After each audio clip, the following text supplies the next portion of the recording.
नमस्कार। मैं एक में चंद्रशेखर उगले आपका अपने श्रेणी विद यूट्यूब चैनल में स्वागत करता हूँ। हम देखेंगे निफ्टी का एनालिसिस। निफ्टी और सेंसेक्स सेम बिहेव करता है, प्राइस में चेंजेस है, स्टॉक में चेंजेस है, लेकिन चार्ट सेम बनता है, इसलिए ओनली निफ्टी का करेंगे, जिससे कि वीडियो बड़ा नहीं होगा। अभी मैंने प्रीवियसली एक वीडियो जो बनाया था 3 4 दिन पहले, उसमें मैंने बोला था कि ये डिमांड जोन बन चुका है। अभी डिमांड जोन मतलब जहां से बायर्स एक्टिव होते हैं, जिसको हम सपोर्ट बोल सकते हैं, वो डिमांड जोन होता है। और यहाँ पे जो है वो सप्लाई जोन है, जो 25,600 से लेकर के 26,300 तक, ये हो गया आपका सप्लाई जोन। अब यहाँ पे मार्केट हमेशा हिस्ट्री रिपीट करता है, जो कि जो ट्रेडर्स होते हैं, इन्वेस्टर्स होते हैं, उनकी साइकोलॉजी वही होती है कि प्रीवियसली जहां से बाइंग हुई है वो दोबारा वहां पे बाय करने की कोशिश करते हैं। अब यहाँ डबल बॉटम बन चुका है, तो मैंने प्रीवियसली बोला था कि यहाँ ट्रिपल बॉटम बनने की बहुत ज्यादा मात्रा में संभावनाएं नजर आती है। यहाँ पे आरएसआई देखोगे तो एक head and shoulder pattern, inverse head and shoulder pattern बना हुआ है। अब ये डबल बॉटम भी बोल सकते हो, इनवर्स हेड एंड शोल्डर भी बोल सकते हो। यहाँ का एक हाई ब्रेक हो चुका है। अब यहाँ पे सेंटिमेंट क्या है वो मुझे नहीं पता। मीटिंग में क्या होता है, मीटिंग चल रही बोल रहे, वो फाइनल होगी या मीटिंग जो उनकी शर्तें रखी है वो एक दूसरे को मंजूर होगी, वो बात की बात है। अगर वो होती है तो मार्केट, मान लो मार्केट के फेवर में होती है, तो मार्केट तो फिर मूवमेंट लेगा, क्योंकि यहाँ डबल बॉटम बन चुका है। मतलब आपको आरएसआई पहले इंडिकेट करता है कि भाई क्या हो सकता है। अब यहाँ पे देखा जाए, देख, मैं लॉन्ग टर्म में तो नहीं बोल सकता, लेकिन शॉर्ट टर्म में मुझे यहाँ पे एक ट्रेंड नजर आता है। अब यहाँ पे डब्ल्यू पैटर्न बनाए, लेकिन यहाँ पे नहीं बनाए, तो हो सकता है कि यहाँ पे यहाँ तक भी आ सकता है। दो प्रोबेबिलिटी है। मार्केट एक यहाँ से,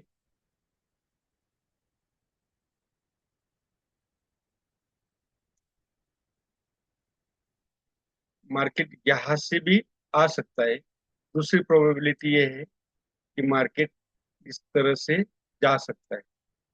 तो ये दोनों भी प्रोबेबिलिटी है। यहाँ पे एक चैनल बन चुका है। अब ये हो गया है डेली के कैंडल में। अगर हम आवरली की कैंडल में लेते हैं,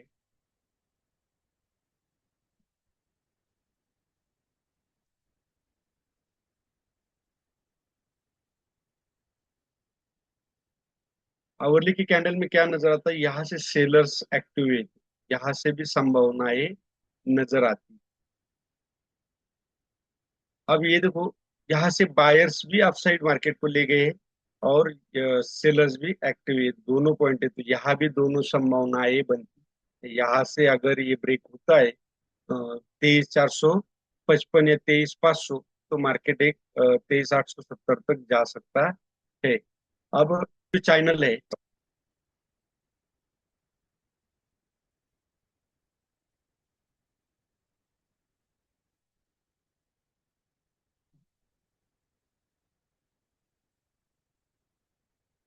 यहाँ पे ये एक, दो और तीन, थर्ड टाइम यहाँ पे टच कर रहा है।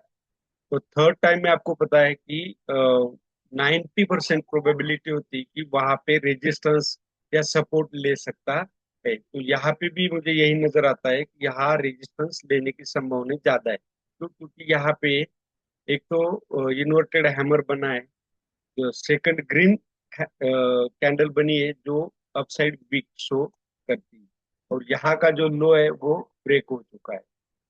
ये एक संभावना है। इसलिए टॉप टू बॉटम एनालिसिस करना बेहद जरूरी है, जिससे कि आपको क्लियर होता है कि मार्केट शॉर्ट टर्म और लॉन्ग टर्म में किधर जा सकता है। अब ये हो गया आवरली बेसिस। अगर हम 15 मिनट का चार्ट,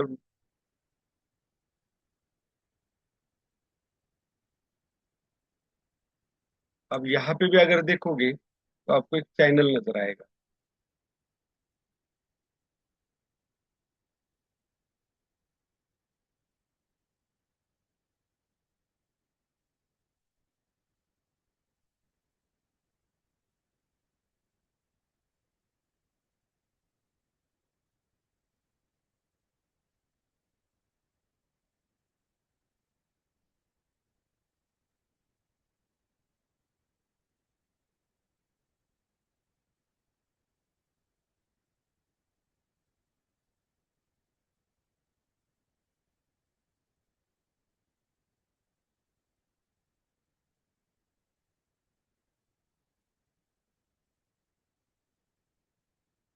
चैनल है।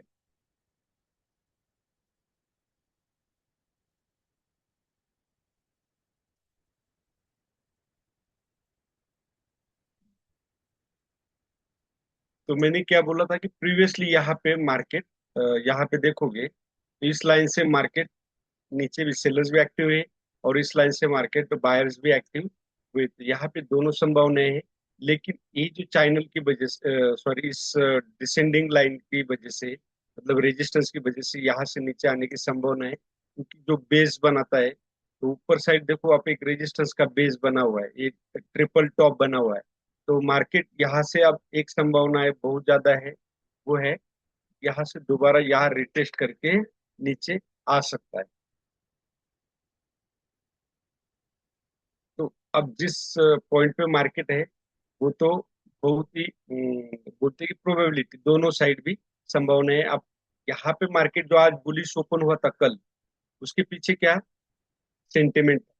और अगर आपको ट्रेड करते हो इंट्राडे में, ऑप्शन में, तो आपके लिए ट्रेडिंग का भी मैं आपको एक फॉर्मेट बताता हूँ। इसमें क्या है कि बहुत सारे लोग बोलते हैं कि स्ट्रेटेजी स्ट्रेटेजी, मैं स्ट्रेटेजी नहीं बोलता, मैं हमेशा बोलता हूँ कि पैटर्न क्या है। अब यहाँ पे पैटर्न ये था,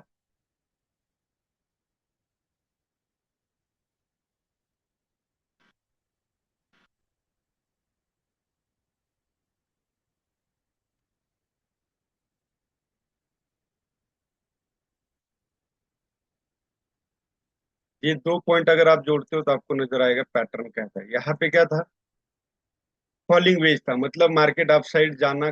कल, परसों की बात कर रहा हूँ, परसों फॉलिंग वेज बना था, तो कल मार्केट अप साइड जाना ये क्लियर था।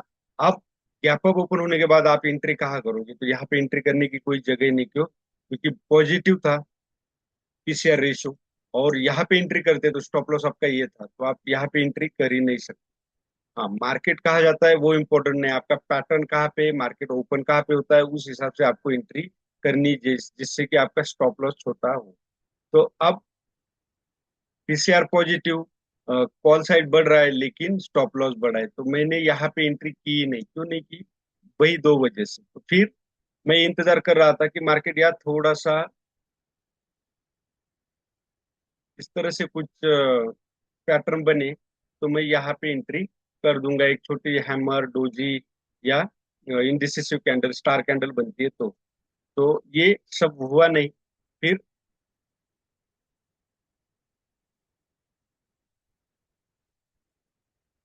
मैंने एंट्री इस रेड कैंडल के ऊपर की, तो उसके पीछे का पैटर्न क्या था, रैली, ये बेस बनाया और रैली, तो ये इस वजह से मैंने यहाँ पे एंट्री की थी।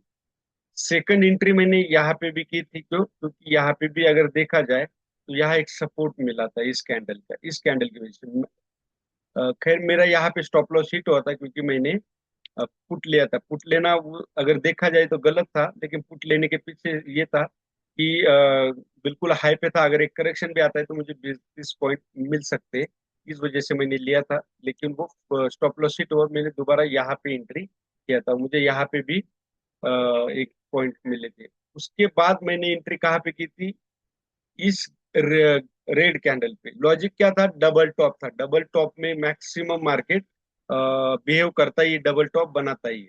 तो लेकिन ये भी स्टॉप लॉस हिट हुआ, मैंने दोबारा इस पे एंट्री किया था। अब थर्ड में जब डबल टॉप बनाए, तो थर्ड ट्रिपल टॉप बनने की भी संभावना बहुत ज्यादा होती है। अगर आप चार्ट एनालिसिस करोगे तो आपको ये पता चलेगा। फिर मैंने सेम यहाँ पे इस कैंडल, ये ग्रीन कैंडल बनी थी, ये रेड थी, तब मैंने इस पे एंट्री किया, तो ये इंगल पैटर्न बना था ट्रिपल टॉप में। लेकिन यहाँ पे फिर वही हुआ, मेरा स्टॉप लॉस हिट हुआ, मैंने दोबारा यहाँ पे एंट्री की, और मुझे यहाँ पे बहुत अच्छे 40, 30 से 40 पॉइंट तक पॉइंट मुझे कैप्चर हुए थे। तो ये था। अब यहाँ क्या है, बेस बन चुका है इन्वर्टेड। अब यहाँ पे आप ट्रेड तब भी करना जब ये ब्रेक होने के बाद यहाँ पे रिटेस्ट करेगा, तब तक आपने ब्रेक के बाद मतलब जिसको बोल सकते हैं ब्रेकआउट के बाद ट्रेड नहीं करना है। और मैंने एक बात ये भी आपको बताई, यहाँ से अगर ये रिटेस्ट करता है तो आप यहाँ पे एंट्री कर सकते हो, क्योंकि ये डबल टॉप हो जाएगा, दोबारा रिटेस्ट हो जाएगा। बाकी सेंटिमेंट क्या बोलता है, इससे ज्यादा अगर आप चार्ट पैटर्न पे ध्यान दोगे और दिन भर ट्रेड करना बंद करोगे, तो मैं श्योर हूँ कि ये गारंटी देता हूँ कि आप जरूर ट्रेडर बनोगे। दिन भर ट्रेड नहीं कर सकते, जहाँ पे सपोर्ट है रेजिस्टेंस है वहीं पे ही ट्रेड करना है। बाकी मैं स्टॉक इन्वेस्टमेंट चैनल है, उस पे मैं कुछ स्टॉक पोस्ट करता हूँ जो एनालिसिस करके, मुझे देखा जाए तो मैं सेबी रजिस्टर्ड नहीं हूँ, ऑथराइज नहीं है, इलीगल है। तो लेकिन मेरा कोई बिजनेस नहीं है ना किसी को, बस ये आप लोगों के हेल्प के लिए कि मैं किस तरह से एनालिसिस करता हूँ। आपका काम है उससे स्टडी करे, वो मैं जो दे रहा हूँ वो बाई करे, ये मैं नहीं बोल सकता आप। यही था आज का एनालिसिस। वीडियो अच्छा लगे तो लाइक शेयर और सब्सक्राइब जरूर कीजिए। धन्यवाद। जय हिंद, जय भारत।